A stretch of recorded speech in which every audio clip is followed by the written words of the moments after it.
Amados hermanos, tengan ustedes muy buenos días.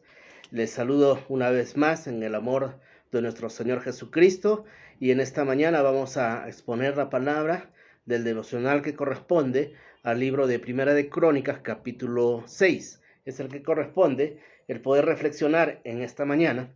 No sin antes yo quisiera subrayar lo que expuse el día de ayer con respecto al propósito de Dios, al diseño de Dios, a las expectativas de Dios para con su creación, que es la humanidad que representamos usted y yo, pero como hijos de Dios.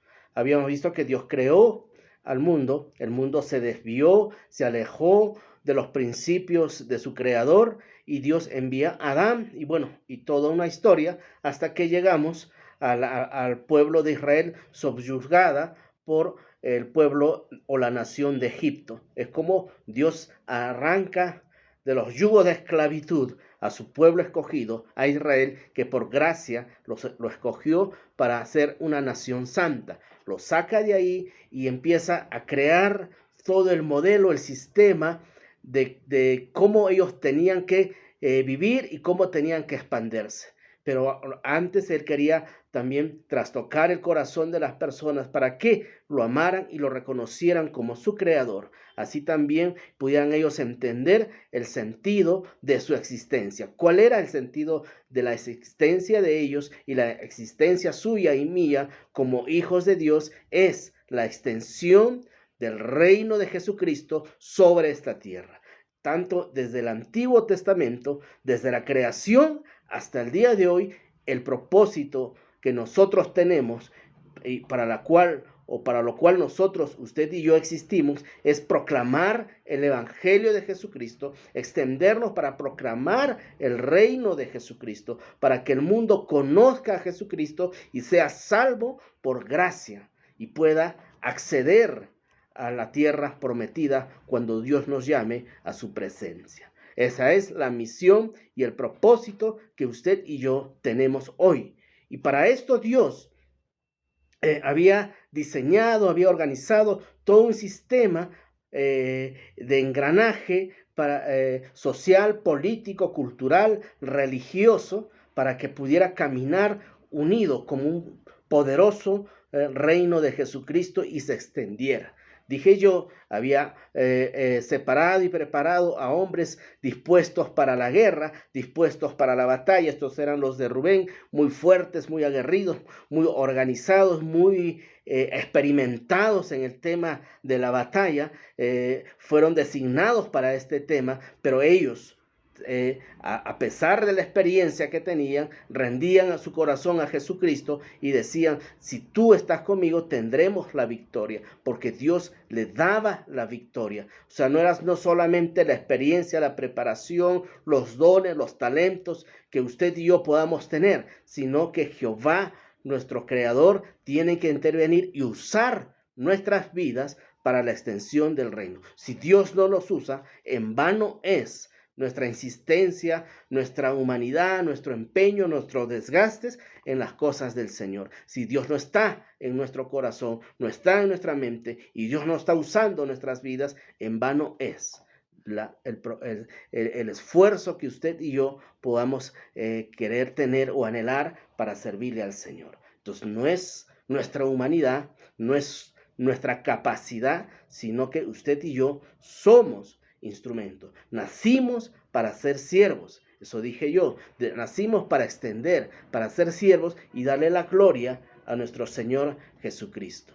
Bien, y de esa manera hemos visto ayer la historia de las tribus, como la de Rubén y de Gad. Eran hombres poderosos, hombres que fortalecían y defendían el imperio o la nación de Israel por causa de defender los principios de Jehová. Entonces, bajo ese contexto, dije también de que así es la organización hoy en día también en la iglesia. Hay gente que se dedica exclusivamente al tema de la oración, del ayuno, que todos debiéramos hacerlo, pero hay un élite específico en toda iglesia de la sana doctrina, que conoce a Jesucristo en su corazón, que ejercita a ciertos llamados solamente para la oración y el ayuno. Otros son para salir a las misiones, otros para el tema de ser maestros, otros evangelistas, otros para poder extender el evangelio de Cristo bajo una perspectiva, podríamos decir, de finanzas, de economía, de conocimientos seculares, pero para extender el reino de Jesucristo para que más personas conozcan a nuestro Dios y a nuestro Salvador. Ese es el sentido de la iglesia y esto es lo que Dios armó desde el antiguo hasta el día de hoy y persiste hasta hoy en día. Solo que nosotros a veces hemos descartado, hemos desconsiderado el tema del Antiguo Testamento y decimos que eso no es válido al día de hoy. Sí es muy válido, solamente que hay que tener entendimiento, hay que tener preocupación para poder entender las Escrituras. Y esto, bueno, ayer hablamos del poderoso ejército, de cómo Dios usaba estas vidas. Ellos se preparaban, pero servían al Señor y le daban la gloria al Señor. Y también hoy vamos a ver ahora acerca de los levitas.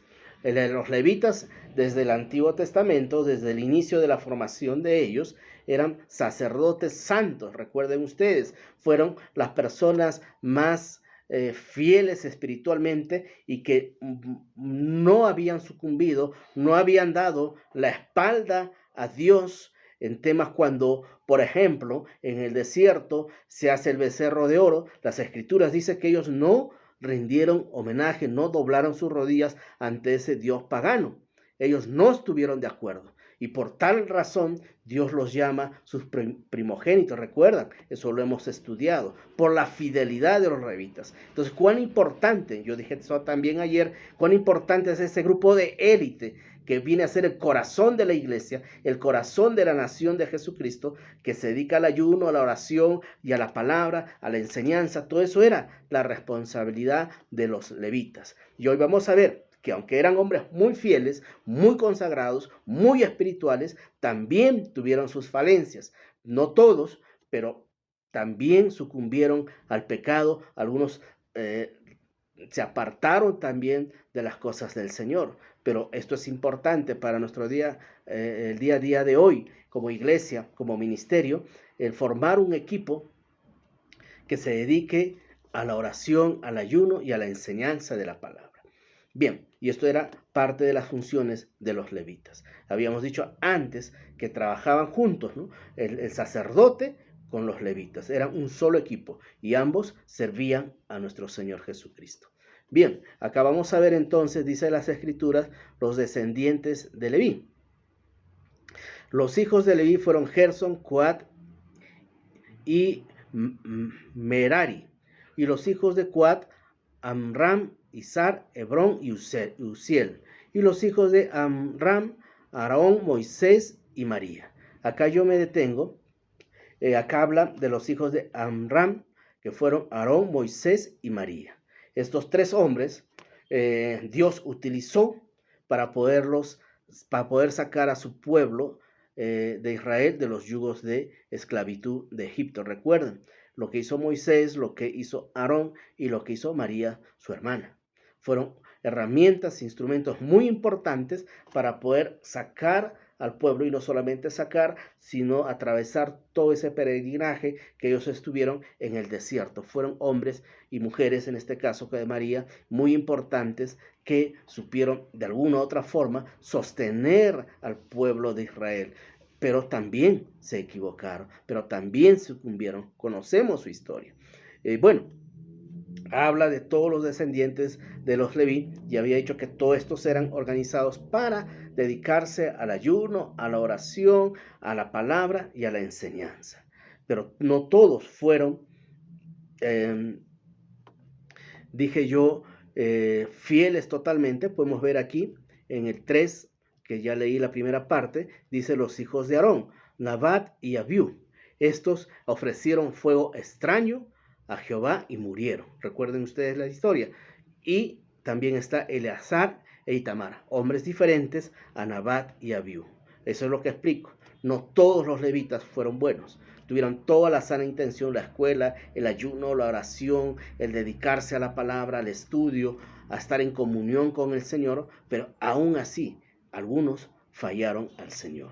Y bien, más adelante también tenemos en el 22, Coré, ellos se rebelaron contra Dios también. Más adelante en el 26, voy a dar lectura solamente así porque el resto no es tan revelante.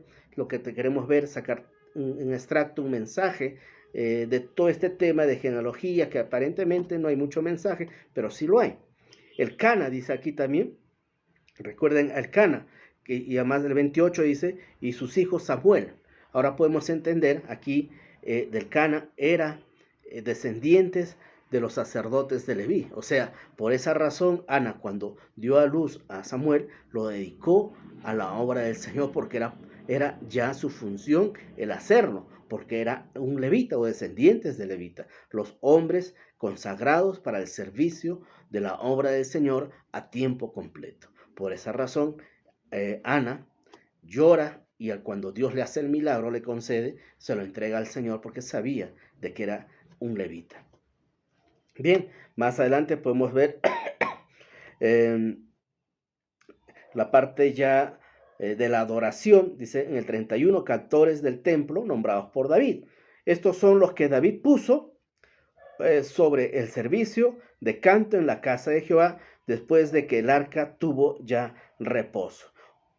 Estos también eran levitas, hombres consagrados al servicio de la obra del Señor, hombres espirituales, netamente. Y David los llama para que ellos sean parte de un grupo especial de adoración, lo que nosotros hoy en día llamamos el ministerio de adoración.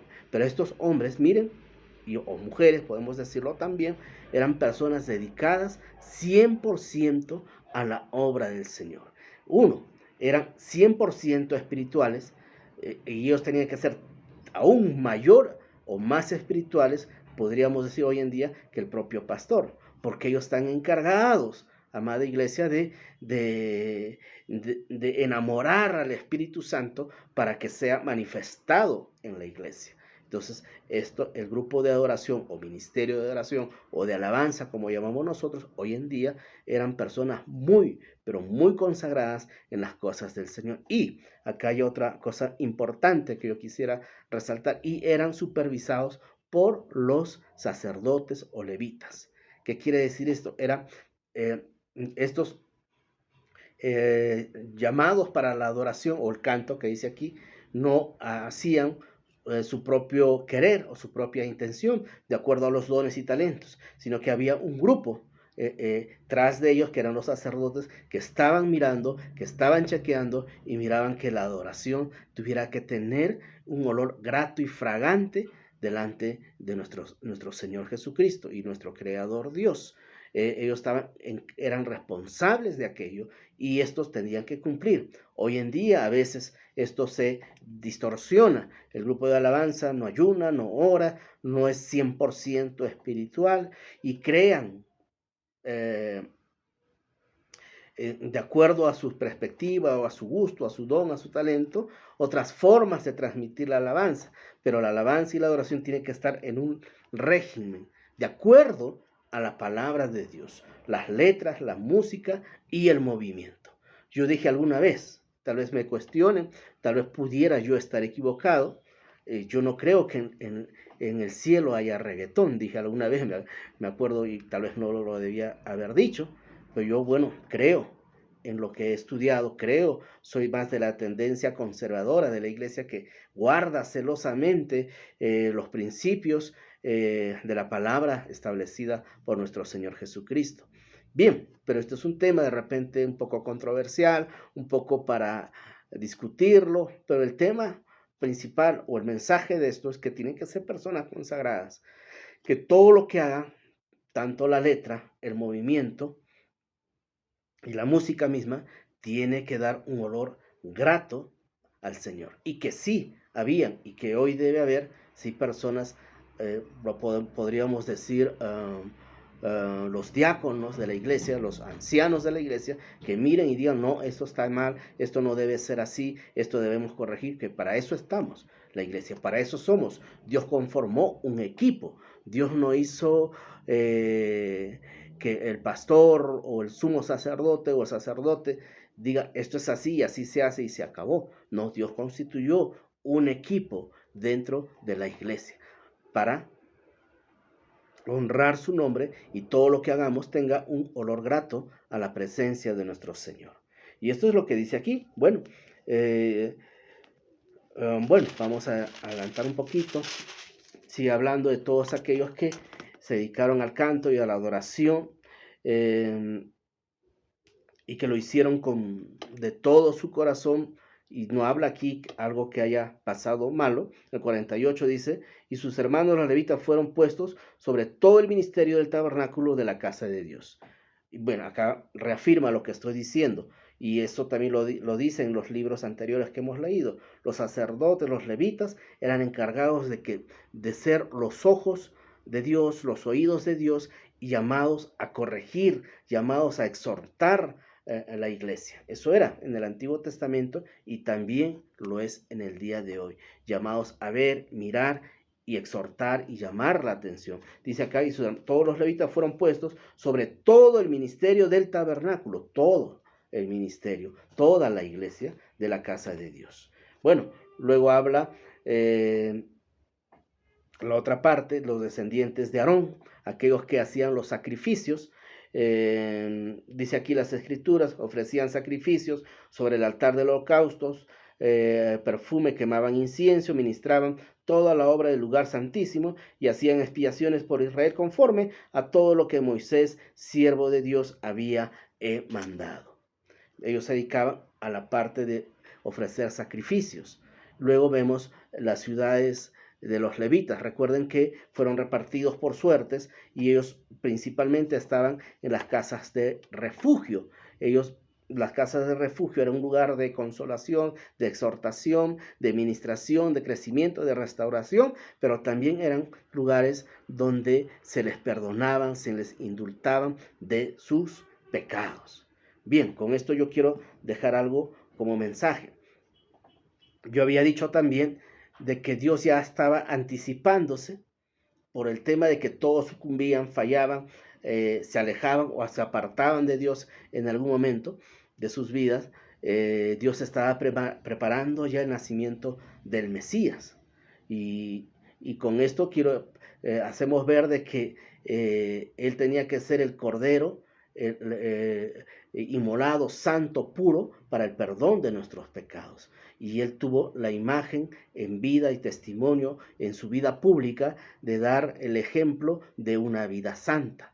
Y logró su objetivo, logró la misión siendo 100% hombre, dando el ejemplo de que sí podemos nosotros, cuando hay una consagración absoluta, cuando Dios te levanta, llegas a la cima y tú crees que hasta ahí llegaste y que ya no necesitas de Dios, que ya estás en un lugar cómodo, privilegiado, de predicación, no sé, dentro del ministerio de la obra del Señor. Y uno a veces ahí es donde se aparta de las cosas del Señor. Ahí es cuando uno cree en su capacidad, cree en sus fuerzas, y a veces uno ya no necesita leer la palabra, ya no necesita orar, ya no necesita ayunar, y se cree una persona indiferente a Dios y da las espaldas. Ahí nacen las sectas, ahí nacen aquellos que predican el anatema que habla tanto la Biblia. Entonces hay que tener cuidado, iglesia. Y nosotros, bueno, debemos imitar a Jesucristo, el Cordero Santo, que dio ejemplo en su vida pública de que sí se puede servirle al Señor con excelencia. Y estos lugares de refugio son también una especie de simbolismo de la redención de Jesucristo en la cruz del Calvario. Ahí iban todos los condenados y ahí eran perdonados sus pecados y podían ser restaurados, podían ser santificados nuevamente ahí, y nadie podía condenarlos porque en las manos de las ciudades de refugio por los levitas ahí estaban.